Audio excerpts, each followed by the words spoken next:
Let us begin with a very terse description.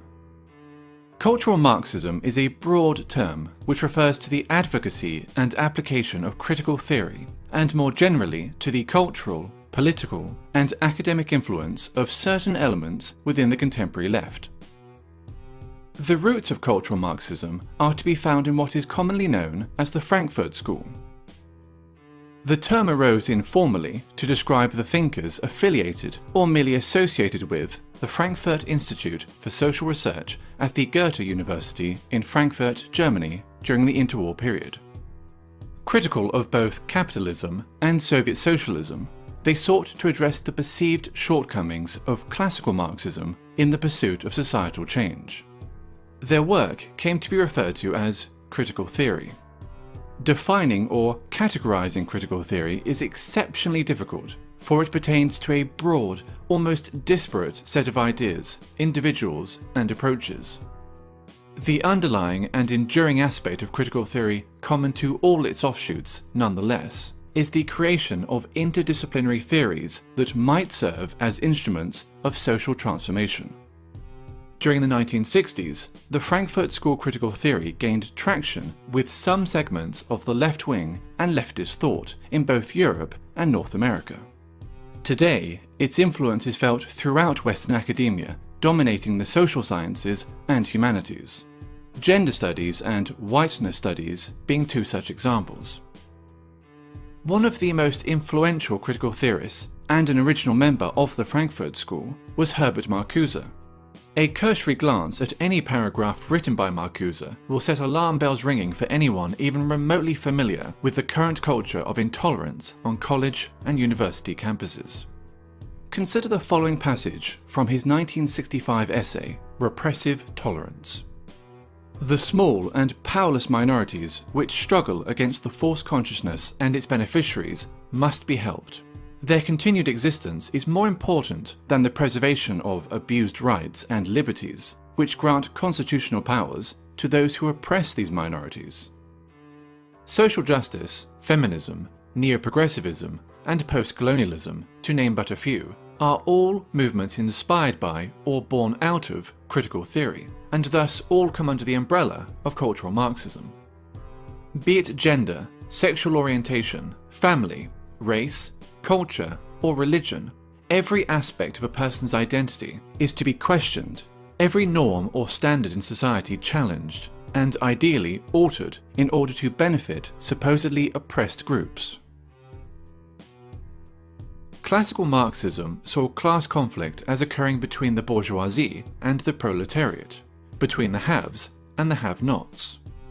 Cultural Marxism views such a conflict as existing between the oppressed and the oppressors, between those with privilege and those without it. The working class has been replaced by minorities.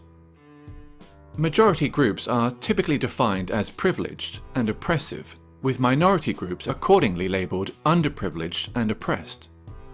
Heterosexuals are oppressive. Cisgender people are oppressive. Whites are oppressive, especially white men. Christians are oppressive. Those that do not fit into these groups are thus considered oppressed. It stands to reason, therefore, that if heterosexuals are oppressors, the solution is to encourage other forms of sexuality.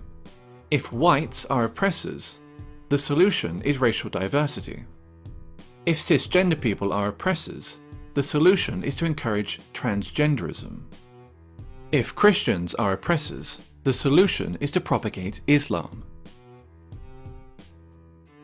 Theodor Adorno, another original member of the Frankfurt School, wrote a book entitled The Authoritarian Personality, in which he defines parenthood, pride in one's family, Christianity, adherence to traditional gender roles and attitudes towards sex, and the love of one's own country as pathological phenomena.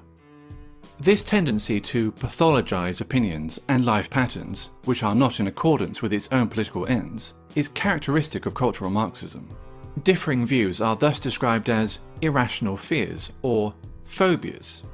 For example, a person who feels uncomfortable living as a minority in an area dominated by Muslim migrants may be decried as an Islamophobe, since wishing to live amongst those culturally and ethnically similar to oneself is considered sick and phobic. When Pakistani Muslims living in Britain, by contrast, show in-group preference, converting entire sections of a town or city into a mini Pakistan, there is no sickness, no phobia, only multiculturalism. 20 years ago, there were no Pakis here, no one was doing nothing. But now, the Pakis have made a stamp, man, trust, you know what I mean? Now, think 20 years ahead, boy, fuck knows, man, this is going to be Pakistan. Or England, it's going to be Pakistan, man. They're all fucking shipping over. A popular and propagandist manifestation of cultural Marxism is political correctness, in which media channels and social scientists make it a mandatory exercise to do the following. Question common language. Illegal immigrants, for example, are to be referred to as undocumented migrants, while ethnic discrimination is referred to as affirmative action. Their ambition to define and redefine words can be seen as a means of controlling the discourse and altering cultural norms. Racism and sexism have been redefined as a product of prejudice plus power, which leads to such ridiculous statements as, "There's no such thing as sexism against men," and "I, an ethnic minority woman, cannot be racist or sexist towards white men." Maintain an unwaveringly favourable view of groups which are marked as being oppressed. Islam is a religion of peace. Black Lives Matter is a peaceful, legitimate protest movement. Feminism is only about equality, and so forth. No deviation from the aforementioned narrative will be entertained, ever, nor will criticism.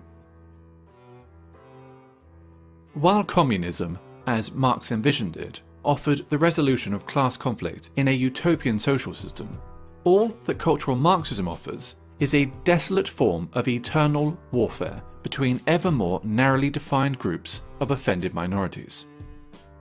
The only meaningful consequence that its wide application could possibly ever have is the marginalization of traditional European culture.